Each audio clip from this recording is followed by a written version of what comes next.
That Rabbit Belongs to Emily Brown by Cressida Cowell and Neal Layton. Once upon a time, there was a little girl called Emily Brown and an old grey rabbit called Stanley. One day, Emily Brown and Stanley were just launching themselves into outer space to look for alien life forms when there was a rat-a-tat-tat at the kitchen door. It was the chief footman to the Queen. He said, "The Queen has very kindly noticed your rabbit. She would like to have that bunny-wunny. In return, she offers this brand new golden teddy bear." Emily Brown looked at the Queen's teddy bear. It was stiff and new and gold and horrible. It had staring eyes and no smile at all. "No, thank you," said Emily Brown.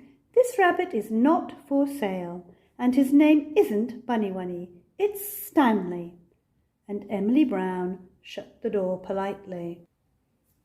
An hour or so later, Emily Brown and Stanley were just riding through the Sahara Desert on their motorbike when there was a rat-a-tat-tat at the garden door.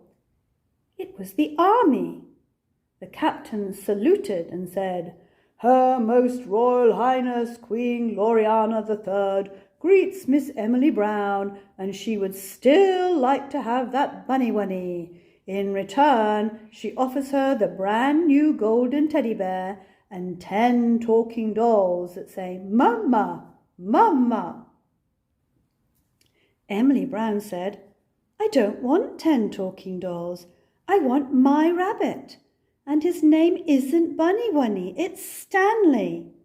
And Emily Brown sent that army away, less politely this time. A few days later, Emily Brown and Stanley were just deep-sea diving off the barrier reef when there was a rat-a-tat-tat at the garden door. It was the Navy.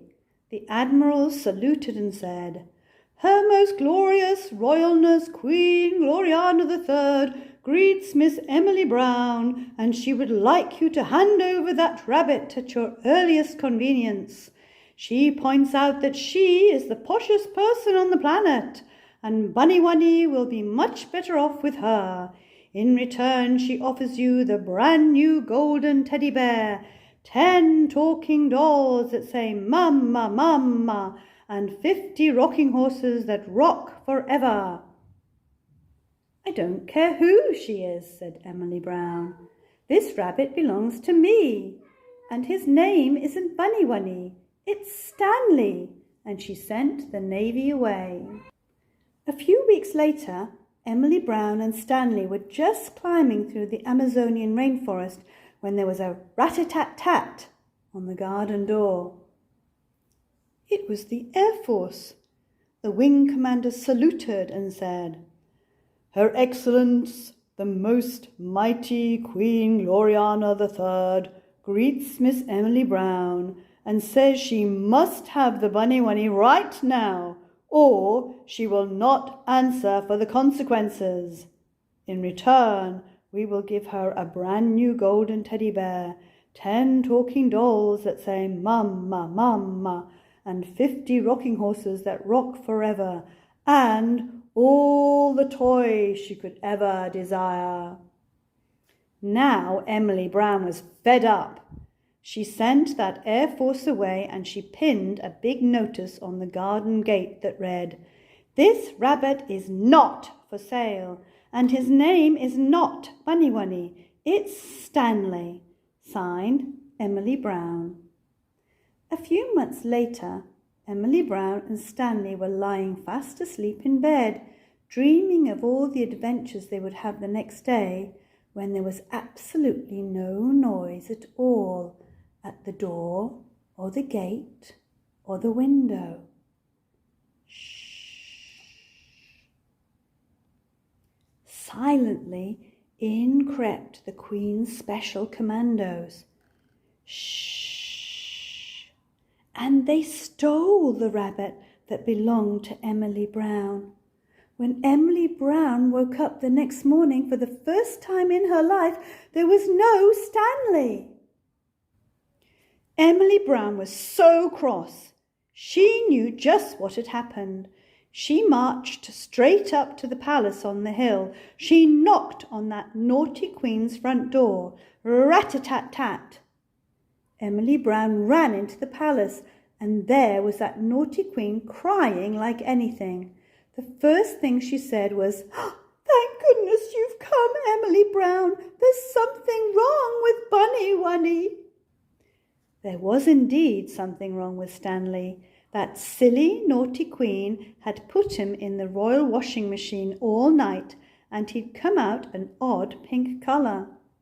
The royal dressmakers had stuffed him full of stuffing so that he wasn't flippy-floppy any more, and worst of all, they had sewn up his mouth where Emily Brown had picked it away.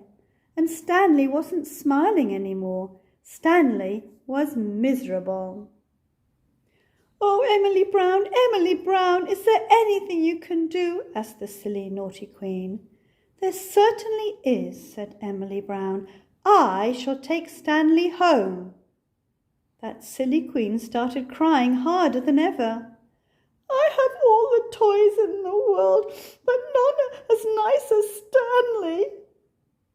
Emily Brown felt sorry for that silly queen, so she went to the royal toy cupboard and she took down that brand new golden teddy bear and she placed it on the queen's lap.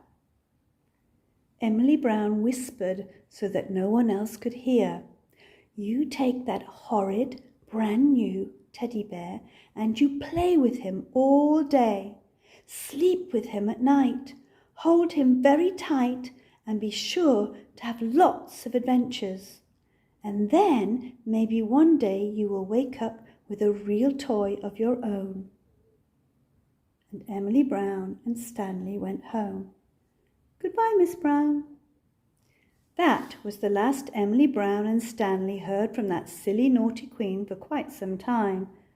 But one day, a couple of years later, just as Emily Brown and Stanley were exploring the outermost regions of the Milky Way, there came a rat-a-tat-tat on the kitchen door.